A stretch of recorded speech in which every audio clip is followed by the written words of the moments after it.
ये है दिल्ली क्राइम मोर्चा news network. बोले बेटा उठ ना। कौन लेके गया था कि एक अंकल ले गए थे कि जंगल में ले गए थे कि बोल रहे थे कि अंकल मेरा हाथ छोड़ो, मुझे जाने दो, मेरा भाई बुला रहा है कि नहीं अभी तुझे चीज दिलवाऊंगा, पैसे दूंगा, फिर चली जाना अपने भाई के पास। तो फिर उसने वो लेके चला गया था उसको जंगल की साइड। 2 बार उल्टियाँ भी की थी, उसको कुछ नशे की चीज खिला रखी थी। हाँ, हम तो यही चाहेंगे उसको फांसी होनी चाहिए। फिर आएगा फिर करेगा, इसके साथ नहीं करेगा, हमारी बेटी के साथ और भी बेटियां हैं। नमस्कार दिल्ली, आप देख रहे हैं दिल्ली क्राइम मोर्चा। मैं इस वक्त शाहबाद डेयरी में मौजूद हूं और यहां पर पिछले दिनों एक घटना सामने आई जिसमें एक बच्ची के साथ जो है दरिंदगी की गई और इस तरह की घटनाएं लगातार देश के अंदर बढ़ती जा रही हैं। जिस तरह से हमने कोलकाता में देखा, उसके अलावा अन्य जगहों पर देखा और देश के अंदर लगभग हर घंटे इस तरह की घटनाएं जो हैं सामने लगातार आ रही हैं। किसी भी तरह का कोई राष्ट्रीय सख्त कानून ना होने के कारण इस तरह की घटनाएं लगातार, इस तरह के अपराधियों के हौसले जो हैं वो बुलंद होते जा रहे हैं। मैं इस वक्त शाहबाद डेयरी में जो बच्ची के साथ 4 वर्षीय बच्ची का उम्र बताया जा रहा है और उसके साथ जिस तरह की घटना घटित हुई है, जिस तरह की दरिंदगी की गई है, उसी को लेकर उनके पेरेंट्स हैं वो लगातार परेशान हैं और कोर्ट के चक्कर लगा रहे हैं। अभी तक क्या अपडेट है और क्या आरोपी गिरफ्तार हो चुका है कि नहीं हो चुका है, इन सभी चीज़ों के बारे में हम उनकी माताजी से जानते हैं उस दिन क्या हुआ था और किस तरह की घटना को जो है कैसे उस आरोपी ने अंजाम दिया।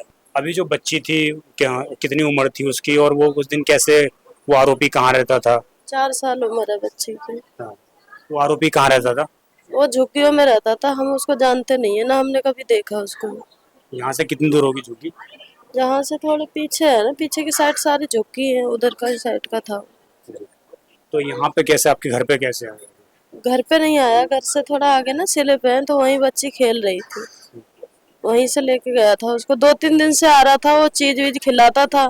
अब आप तो जानते ही हो, बच्चा तो कोई खिलाएगा चीज वीज तो थोड़ा घुल मिल जाता है। तो ये इसी कारण से ले गया था। मेरा बड़ा वाला, मेरी सास थी घर पे, उन्होंने बोला था बाबू अंदर चली जाओ, 4 बच्चे हैं, उन्होंने उनसे बोला था कि जाओ अंदर जाओ, मैं भी आ रही हूँ। अपने रूम पे चली गई थी। तो उस लड़की का, बाकी बच्चे आ गए थे तीनों, उसका उसने हाथ पकड़ लिया था, आने नहीं दिया था। लड़की बोल रही थी कि अंकल मेरा हाथ छोड़ो, मुझे जाने दो, मेरा भाई बुला रहा है कि नहीं अभी तुझे चीज दिलवाऊंगा, पैसे दूंगा, फिर चली जाना अपने भाई के पास। तो फिर उसने वो लेके चला गया था उसको जंगल की साइड। तो अभी आप लोग कोर्ट में गए थे कल, जिस तरह से बात सामने की, आप लोग कोर्ट में थे, तो अभी गिरफ्तार करके उसको क्या क्या सजा मिल चुकी है? अभी उसको तो पता नहीं क्या क्या धाराएं लगाई हैं, अभी तो जेल में है, तिहाड़ जेल में डाल दिया उसको। हाँ, हम तो यही चाहेंगे उसको फांसी होनी चाहिए, क्योंकि देखो हम तो किराए पे रहते हैं, काम पे जाते हैं, फिर आएगा फिर करेगा, इसके साथ नहीं करेगा, हमारी बेटी के साथ और भी बेटियां हैं। हम तो अपनी बेटी के जैसे सबको बेटी मानते हैं, और किसी के भी साथ बड़ी घटना करेगा, अभी इतनी घटना, छोटी घटना की है, बड़ी करेगा, तो उसको फांसी होनी चाहिए, हम इतना ही चाहेंगे। अभी कोई नेता है, कोई विधायक विधायक वो सब कोई आए हो आश्वासन के लिए कुछ? बाकी नेता आए हैं, यहाँ का नेता है नहीं, चंदोलिया जी आए थे? भगवान नाम है, वो अभी तक मेरे घर पे नहीं आए पूछने के लिए।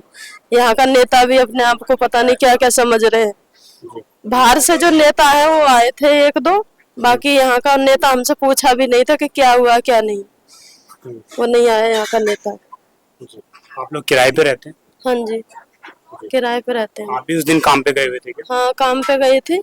मेरे हस्बैंड जल्दी आ गए थे, मैं आई थी 7 बजे। 7 बजे आई थी तो लड़की बेहोश थी, सो रही थी। उठाया तो चीज लाई थी खाने के लिए, वो फल वगैरह, तो जगा रही थी तो जगी नहीं थी।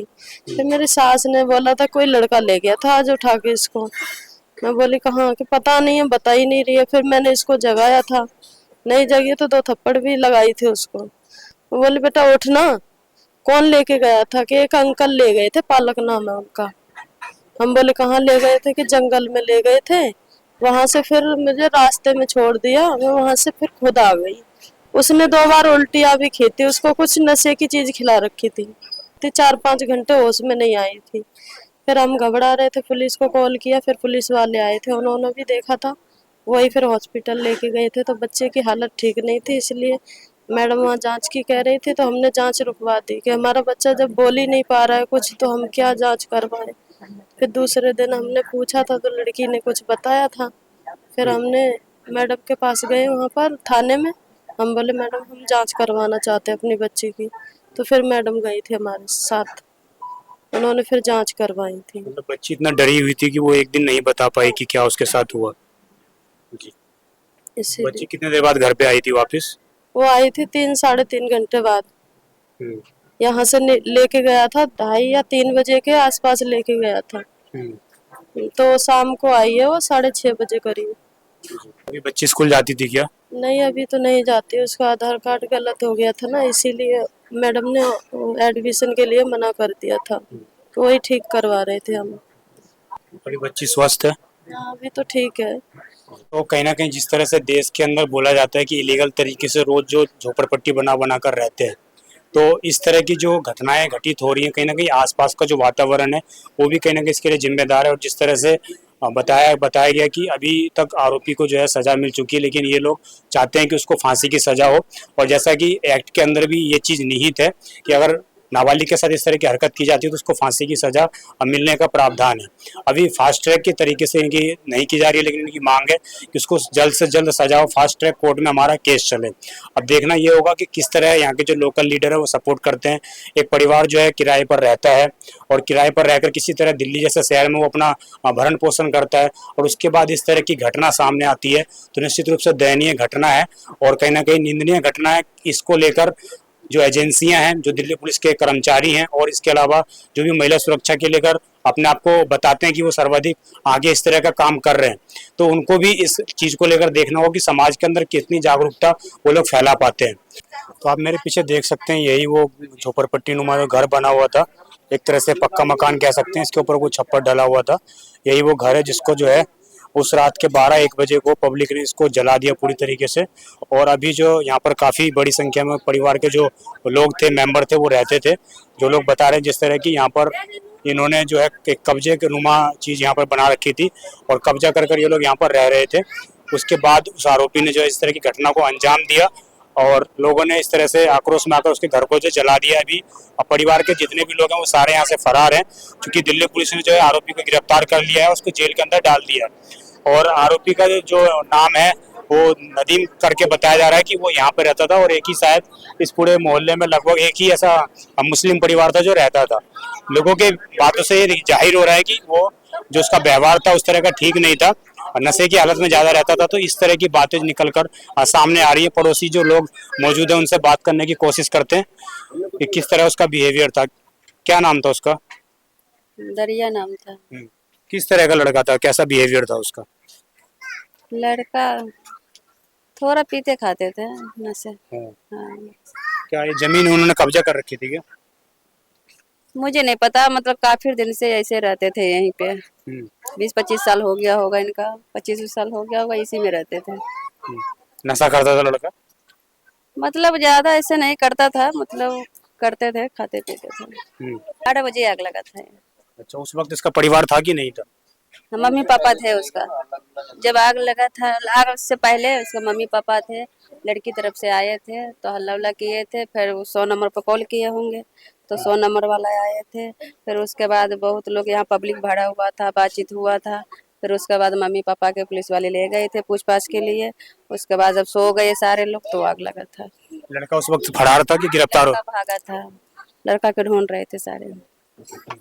बिहेवियर से क्या लगता था कि इस तरह का हरकत कर सकता है वो? ऐसे नहीं, हम लोग से तो फालतू नहीं बोलते थे। लड़का कभी तो बोलते नहीं थे फालतू, किसी से बोलता नहीं था। अब पता नहीं दिमाग में क्या इसका चला था छोटे बच्चे का, ये नहीं पता है। सुन रही हूँ कि चीज लेने के दिलाने के लिए ले गया था घर से, उधर ही लिया। इधर बच्ची को लेकर आया था इधर घर के?